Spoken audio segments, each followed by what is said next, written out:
안녕하십니까. JTV 전원뉴스입니다.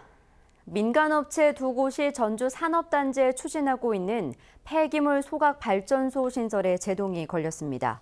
전주시 도시계획위원회는 오늘 두 업체가 신청한 발전시설 결정 안건에 대해 환경오염과 폐기물 반입 등을 문제 삼아 부결 처리했습니다.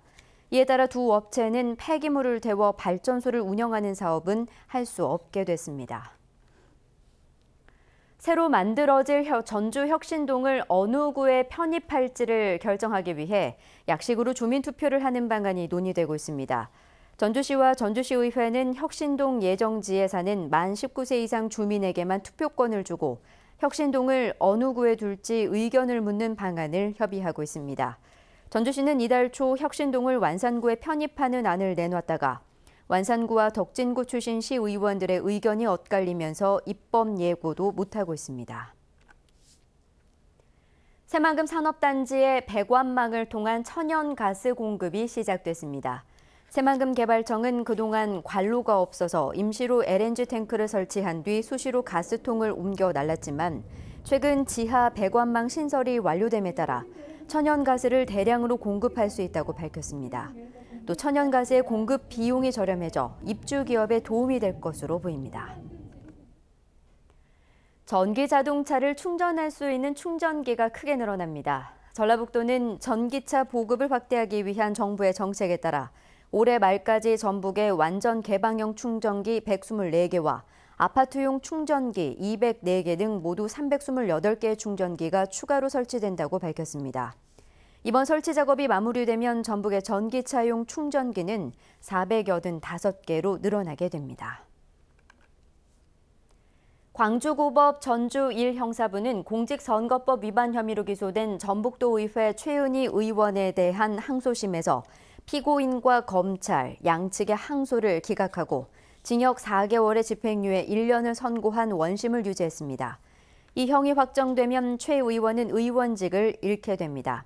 지난 총선에서 모 국회의원 후보 선대본부장으로 활동한 최 의원은 지난해 4월 전주의 한 커피숍에서 전북체육회 관계자 등을 만나 특정 후보를 도와주면 보답하겠다며 공직선거법상 금지된 이익 제공 의사를 표시한 혐의로 기소됐습니다. 저신용자를 꿰어내 불법으로 대출을 받게 해주는 대가로 거액의 수수료를 챙긴 일당이 경찰의 덜미를 잡혔습니다. 전북지방경찰청 광역수사대는 특정 경제범죄 가중처벌 등에 관한 법률 위반 혐의로 40살 김모 씨 등 2명을 구속하고 40살 윤모 씨 등 4명에 대해 구속영장을 신청했다고 밝혔습니다. 이들은 지난 2015년 2월부터 2년 동안 저신용자들을 끌어들인 뒤 허위 서류를 꾸미는 등의 방법으로 은행에서 대출을 받게 해 모두 38억여 원을 가로챈 혐의를 받고 있습니다. 전북은 오늘 낮 기온이 30도 안팎까지 올라 늦더위가 기승을 부렸습니다. 내일은 새벽부터 오후까지 비가 오겠습니다. 예상 강수량은 20에서 60mm입니다.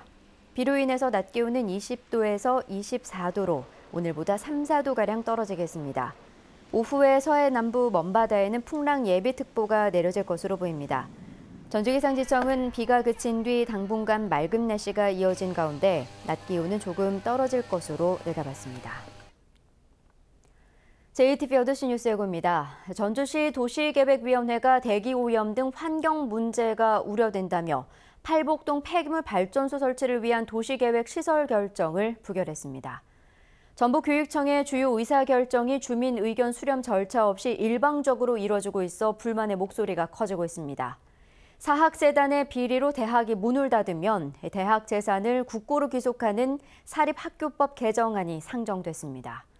저신용자들의 신용등급을 올려주고 대출을 받게 한 뒤 거액의 수수료를 받아 챙긴 일당이 경찰에 붙잡혔습니다. 자세한 소식은 JTV 8시 뉴스를 통해서 전해드리겠습니다.